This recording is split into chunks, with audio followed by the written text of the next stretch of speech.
గత ప్రభుత్వ ప్రజాప్రతినిధులే రోడ్లవాగు జాప్యానికి కారకులని మాజీ ఎమ్మెల్సీ జీవన్ రెడ్డి అన్నారు. సారంగాపూర్ మండల కేంద్రంలో ఆదివారం మీడియా సమావేశంలో ఆయన పాల్గొన్నారు. సారంగాపూర్ మండలాన్ని అభివృద్ధి చేయడానికి పెద్దలు మల్లారెడ్డి చాలా కృషి చేశారని గుర్తు చేశారు. దివంగత ముఖ్యమంత్రి వైఎస్ రాజశేఖర రెడ్డి ఏ మండలంలో ఇంటర్ స్థాయి విద్యా అవకాశాలు లేని చోట మండలానికి ఒక కళాశాల ఏర్పాటు చేయాలని భావించారని, సారంగాపూర్ మండలంలో 2 జూనియర్ కళాశాలలు ఏర్పాటు చేశారని, బీర్పూర్ మరియు సారంగాపూర్ మండలాలకు గుర్తింపు వచ్చిందని, అంటే దానికి కారణం కమ్మనూరు, కలమడుగు గ్రామాల మధ్యలో గోదావరి నదిపై గల బ్రిడ్జి మన ప్రాంతానికి వాణిజ్యపరంగా మేలుకలిగితే ఉమ్మడి ఆదిలాబాద్ జిల్లాలోని ఉట్నూరు, కడెము, జన్నారం ప్రాంత గిరిజనులకు, ఆదివాసులకు విద్యా వైద్య సదుపాయాలకు ఉత్తర ద్వారం తలుపులు తెరిచినట్లయిందని అన్నారు. రాజుల చెరువు, రోళ్లవాగును, శ్రీరామ్ సాగర్ ప్రాజెక్టు డిస్ట్రిబ్యూషన్ కాల్వల ఏర్పాటు సమయంలో బీర్పూర్ ప్రాంతంలో పాటుగా ధర్మూర్ మండలానికి సాగునీటి ఎద్దడి కలగకుండా చూడాలని, రాజుల చెరువును బ్యాలెన్సింగ్ రిజర్వాయర్ 0.25 టీఎంసీ నిల్వ సామర్థ్యంతో రోళ్లవాగు ప్రాజెక్టుగా రూపొందించి ఎస్ఆర్ఎస్ లో ఇది అంతా భాగంగా బ్యాలెన్సింగ్ రిజర్వాయర్ గా రూపొందించడం జరిగిందని ఆయన అన్నారు.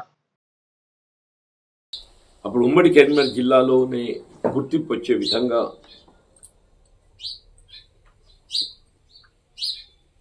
ఈ మండలాన్ని ఆదర్శవంతమైన మండలంగా తీర్చిదిద్దే విధంగా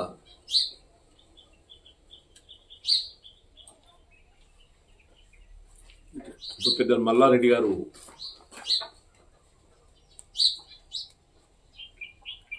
కృషి చేయడం జరిగింది.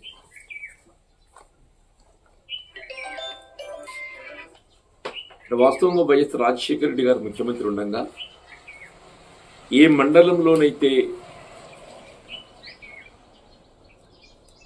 ఇంటర్ స్థాయి విద్యా అవకాశాలు లేని కాడ మండలానికి ఒక కళాశాల ఏర్పాటు చేయాలని చెప్పని భావించడం జరిగింది.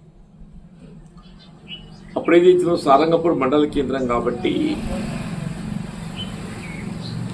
ముందస్తుగా సారంగపూర్లో జూనియర్ కళాశాల ఏర్పాటు మంజూరు చేయడం జరిగింది.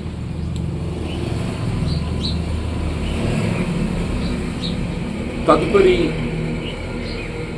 వీళ్ళు బీర్పూర్ ఏదైతున్నదో జాగ్రఫికల్ గా అంటే సారంగాపూర్తో విడిపోయినట్టు ఉంటుంది కాబట్టి అక్కడ విద్యా సదుపాయాల కొరకు కళాశాల కావాలని చెప్పని మన బీర్పూర్ మండలానికి చెందినటువంటి ఒక ప్రజాప్రతినిధులందరూ కూడా ప్రజానీక్యం కోరడంతో వైఎస్ రాజశేఖర రెడ్డి గారి దృష్టికి తీసుకెళ్తే అప్పుడు ఇదొక సారంగాపూర్ మండలంలోనే 2 జూనియర్ కళాశాలలు మంజూరు ఇచ్చారు, సారంగాపూర్ అండ్ బీర్పూర్.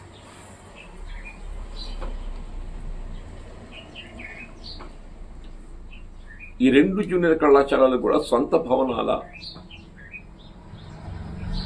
సౌకర్యాల కల్పనకి ఏదైతుందో అప్పుడు మధుజాషి గారు పార్లమెంట్ సభ్యులుగా ఉంటే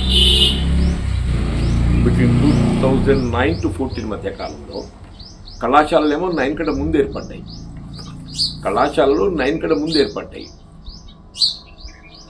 బిట్వీన్ 9 to 14 మధ్య కాలంలో మధుజాషి గారు పార్లమెంట్ సభ్యులుగా ఉంటుంది.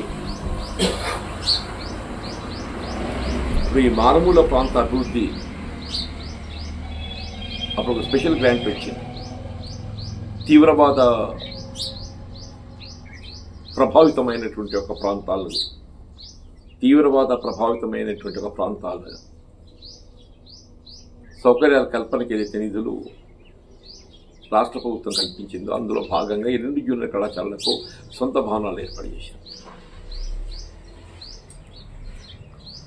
వాస్తవంగా ఒక విధంగా చెప్పాలంటే ఈ బీర్పూర్ ప్రాంతం కానీ సారంగాపూర్ మండలం కానీ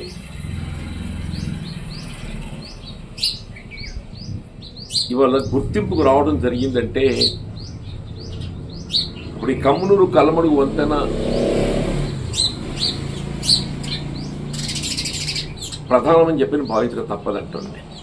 అంటే వాస్తవంగా ఏదైతుందో ఈ కమ్మనూరు, కలమడుగు వంతెనతోని మన ప్రాంతానికేమో వాణిజ్యపరంగా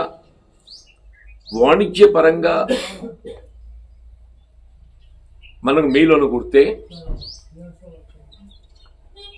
అది ఉమ్మడి ఆదిలాబాద్ జిల్లా వాస్తవ్యులు అటు ఉట్టూరే కానీ, జన్నారం కానీ, కడెం కానీ అప్పుడు ఆ ప్రాంత గిరిజనులు ఆదివాసీలకు ఏదైతే ఉందో విద్యా వైద్య సదుపాయాలకు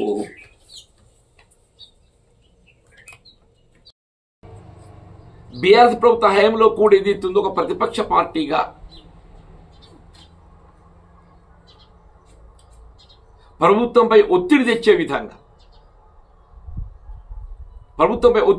విధంగా మా బాధ్యత మేము నిర్వర్తించాం.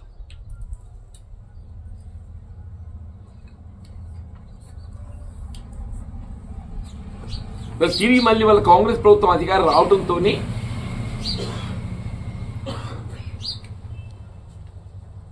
ఉత్తమ్ కుమార్ రెడ్డి గారు జిల్లా ఇన్ఛార్జ్ మంత్రిగా ఉన్నాడు. అప్పుడు ఉమ్మడి కరీంనగర్ జిల్లాకు జగిత్యాలకు ఏదైతే ఉందో ఉత్తమ్ కుమార్ రెడ్డి నీటిపారుదల శాఖ మంత్రులు ఇన్ఛార్జ్.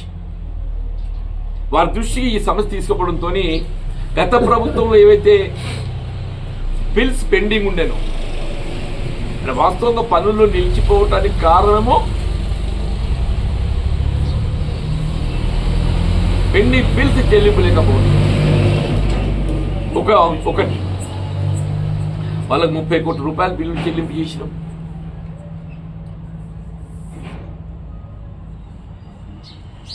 వెళ్ళి 0.25 టీఎంసీ నిలువకు అదనంగా ఇప్పుడైతే 1 టీఎంసీ ప్రతిపాదన ఉన్నదో, ఇప్పుడు ప్రతిపాదన 1 టీఎంసీకి వచ్చింది. ఈ అదనపు నిలువ సామర్థ్యానికి ఏదైతే రెవెన్యూ ల్యాండ్ ముంపు గురవుతుంది, పట్టా ల్యాండే, దానికి అదనంగా ఫారెస్ట్ ల్యాండ్ కూడా ముంపు గురవుతుంది. దాదాపు 800 ఎకరాలు, దాదాపు 800 ఎకరాలు ఫారెస్ట్ ల్యాండ్ కూడా ముంపు గురవుతుంది. ఈ 0.25కి 1 టీఎంసీకి పెంపుడు, దాన్ని నిల్వ సామర్థ్యం పెంచడంతో ఈ రిజర్వ్ ఫారెస్ట్ ల్యాండ్ ఏదైతే ముంపు గురవుతున్నదో దానికి ప్రతిగా రెవెన్యూ ల్యాండ్ ఇవ్వాలి.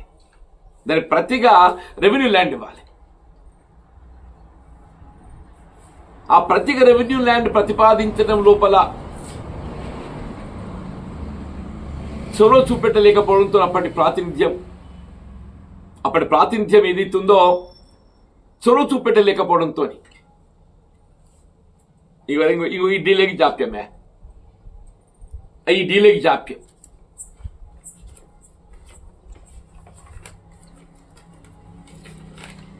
ఇప్పుడు కాంగ్రెస్ పార్టీ అధికారానికి వచ్చినాక పెండింగ్ బిల్స్ రిలీజ్ కాదు, పెండింగ్ బిల్స్ రిలీజ్ తో పాటుగా ఈ అటవీ శాఖకు చెందిన భూమి ఏది ముంపు గురవుతుందో దానికి ప్రతిగా పెగడపల్లి మండల్, నంచెర్ల, లేగలమర్రి, దేవికొండ, గొల్లపల్లి మండల్, చందోలి, దట్టునూర్ ఆ ప్రాంతం వెళ్ళి సబ్స్టిట్యూట్ ల్యాండ్ రెవెన్యూకు ప్రతిపాదించడంతో పాటుగా ఇవాళ అదేదో ప్రిన్సిపల్ చీఫ్ కన్జర్వేటర్ ఫారెస్ట్ దగ్గరికి వెళ్ళి అదే ఢిల్లీకి ప్రతిపాదన పోతుంది. ఇప్పుడు ప్రతిపాదన ప్రిన్సిపల్ చీఫ్ కన్జర్వేటర్ ఫారెస్ట్ నుండి దాని అనుమతి ఏదైతుందో కేంద్ర ప్రభుత్వంకి వెళ్ళి రావాలి.